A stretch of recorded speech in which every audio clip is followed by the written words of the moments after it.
What's good? Finally getting into her own, Give me respect. You make it, carnal. Don't fake it, just take it. That's right, homie. Handle that shit. You already know, spreading unity, prosperity, and respect.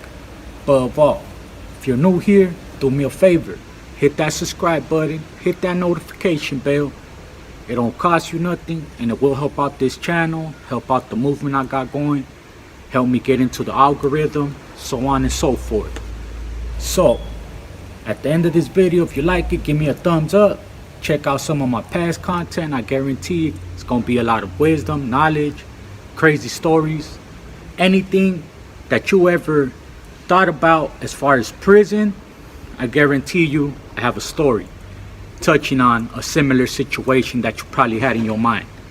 So today I wanted to talk about me taking a phone rap for my cellie. He got caught with a phone and he had a family visit coming up. For those people who don't know what a family visit is, pretty much what people would call the boneyard. Back then, if you guys ever heard of the boneyard, it's pretty much when you're married, your wife is allowed to bring her and your kids or your immediate family, like brother, sister, mom, dad. They're able to come and spend the night with you. They actually spend 2 nights, 3 days. They spend the weekend with you. Say they come on Friday and they leave Monday morning. Well, at least it used to be like that. Now it's only 2 days. They come Friday, they leave Sunday morning. So pretty much, I'm gonna tell you guys from the beginning to the end of how everything happened. I'm outside in the day room.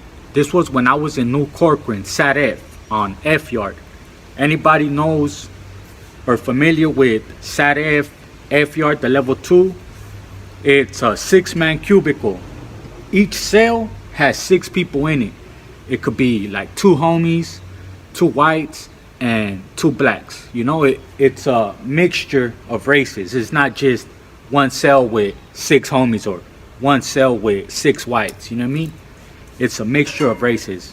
9 times out of 10, it's like 2 of each, 2, 2, 2, or something like that. Unless people leave and you get your homie in there or something. You know what I mean? That's the only situation where they're gonna put more of one race than another. They try to always keep the numbers even.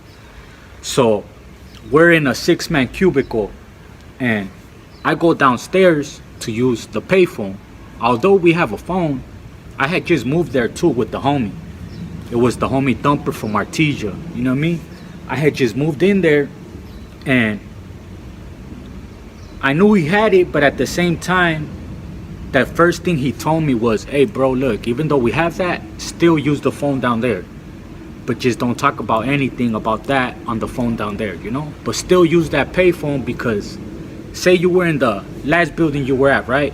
And you were on the phone every day, they log it in. Next thing you know, you move to another building, you're not using the phone no more. They're gonna be like, hey, he got something up there. You know what I'm saying? They be watching, especially the homie being the caliber of person that he was, you know what I mean? They would know. So pretty much he moves me there. I want to say within like the first week, I go downstairs and I'm using the phone. He's upstairs. He comes downstairs, I see him go down and he's filling up his jar of water, you know, he's getting water. And next thing you know, boom, the hood just run up the stairs, run straight to the cell. He comes straight to me, you know, because he can't go upstairs. I'm already downstairs, so he comes to me. He's like, fuck, hey bro, I have that right there charging, bro, you know, it's out, it's on the bunk. Fuck, you know what I mean? Long story short, they take it. So they take it, boom, they end up giving him a write-up, you know what I'm saying? Because the Huras know that that's his bunk. But trip, I had just moved there to that cubicle, so the bunk he was on was actually my bunk, and the bunk I was on was actually his bunk. But because the bunk that I was moving into, the bunk that was empty, it was in the back in the cut. So when I got there, he told me like, hey bro, look, I'm using this bunk, use this bunk, whoa, whoa, whoa, you know what I mean? Explain the get down. I'm like, oh, say less. I ain't even tripping, bro, you know what I mean? I'm right here in the cell. This bunk is female, you know? I didn't have a bunk either. He didn't have a bunkie and I didn't have a bunkie. So it was no difference. The only difference was that it was in the cut, you know what I mean? But say less. It's his cell, I'm moving into his cell, you know what I mean? You got that, big dog, you know? So they end up giving him a write-up because they know that he's the one that sleeps there. Like I said, even though on paper I'm there and he's over here, the Huras walking around in the day, seeing him where he's sleeping, they know that he's there. This is where I say that they keep notes. If you're somebody and you stand out and you're talking to the people that are somebody, just on that guilty by association, you don't know how many homies were in the oil because they weren't even part of anything, but they were associates, you know what I'm saying? So boom, they give him the write-up. He's right there in the cell. It was him, it was the homie on Shorty from Vario Bakers, and the homie Thumper. It was us three as far as homies, you know what I mean? So the homie Shorty was already there with him. He was there with him for like 6 months. So he's trying to convince the homie Shorty to take the rap. Like, hey bro, I got a family visit. You know what I mean? Like, hey. And the homie Shorty was like 6 months to the pad. So he's like, what? Hell nah. Like, I ain't trying to like. And he didn't use the phone. Keep in mind, he was a person that he just got his thug on, like hustle on the yard. The homie had him doing things for him and stuff like that. But that's how he survived in there. So the homie felt some type of way because he's like, bro, I've been feeding you. I got you a TV, all your clothes. I helped you get all this. You can't do this for me? And I heard that. I heard the back and forth. And I just told him like, hey, fool, don't trip. Like, I got this, my boy. He's like, what?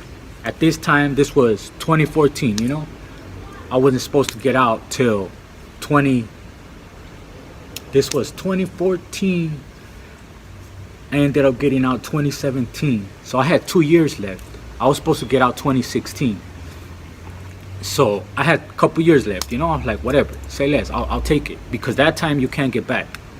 Not only are you gonna get a write-up, your points are gonna go up, but they give you 90 days, 91 days that you can't get back.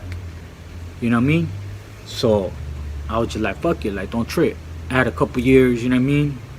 And like I said, you know, it was lovely right there. Like, the homie would look out. So he ends up going to the 115 hearing and he calls me as a witness. So I go.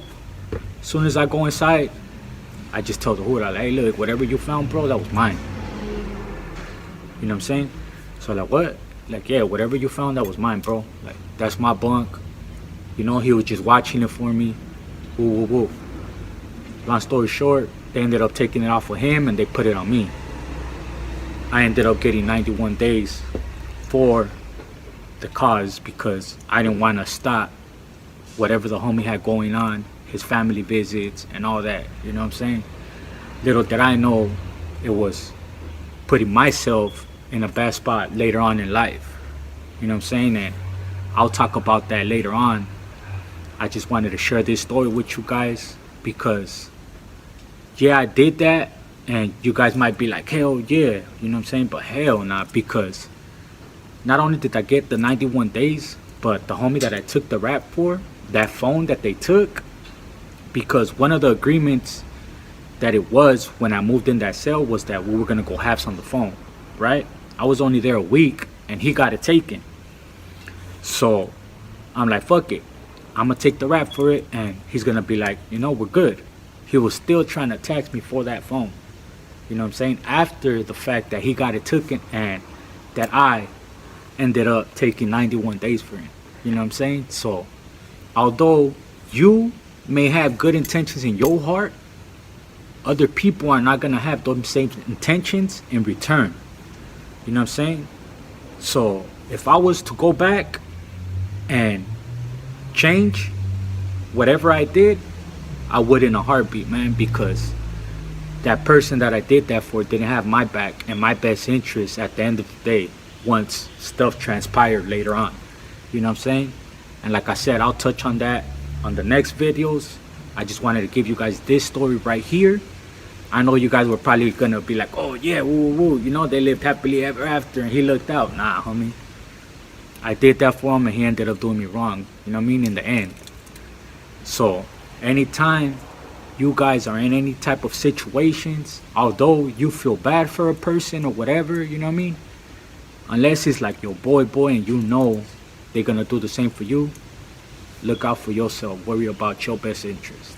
Because I guarantee you it's a dog-eat-dog world and they will not hesitate to throw you under the bus when the time comes.